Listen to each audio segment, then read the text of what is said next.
it's Mrs. Greenwood, and we're going to read Reading Mastery Lesson 27. Follow along. Nancy is still tiny. The Green Man walked with Nancy into her house.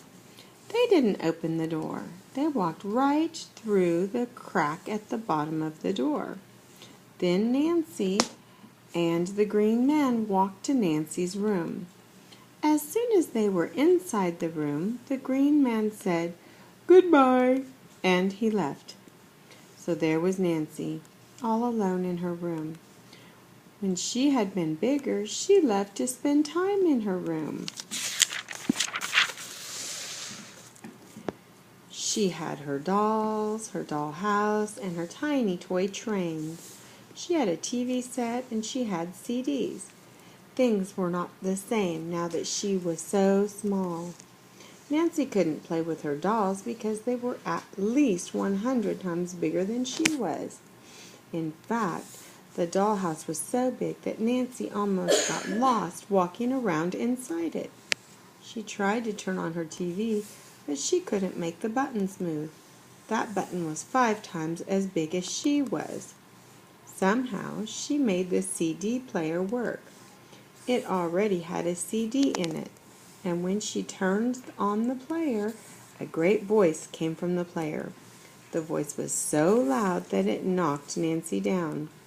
"If you hate to be tall, tall, tall," the voice boomed. Nancy held her hands over her ears and tried to get away from the horrible noise.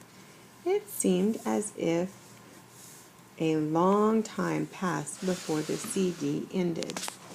But suddenly it was quiet in the room again.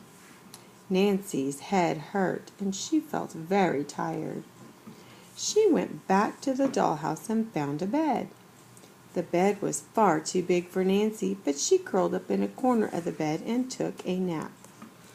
She slept for about an hour, and when she woke up, she heard voices in the room. One voice was her mother's. The other voice belonged to a man who looked bigger than 3 mountains. He was dressed in dark blue outfit and he wore a shiny badge. Nancy's mother was crying. Nancy's mother said, "I don't know where she went. We've looked all over for her, but nobody's seen her." The police officer said, "Now let me make sure I understand this. The last time Nancy was seen, she was playing with Sally Allen. Is that right?" Nancy's mother said, "That's right. She was playing with Sally."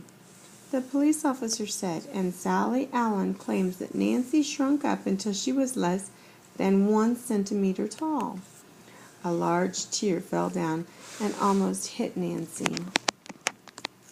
The tear was bigger than she was. "I don't know what made Sally make up such a crazy story," Nancy's mother said. "But all I know is that my dear little Nancy is gone, and I miss her. I love her very much." "Here I am, Mom," Nancy shouted from the doorway of her dollhouse, but her voice was so small that it sounded like a tiny, tiny squeak that wasn't as loud as the sound of a new shoe makes when it squeaks. More next time. There she is, tiny, tiny Nancy, and a teardrop. Now you go ahead and read this story for yourselves, and you have a fantastic day.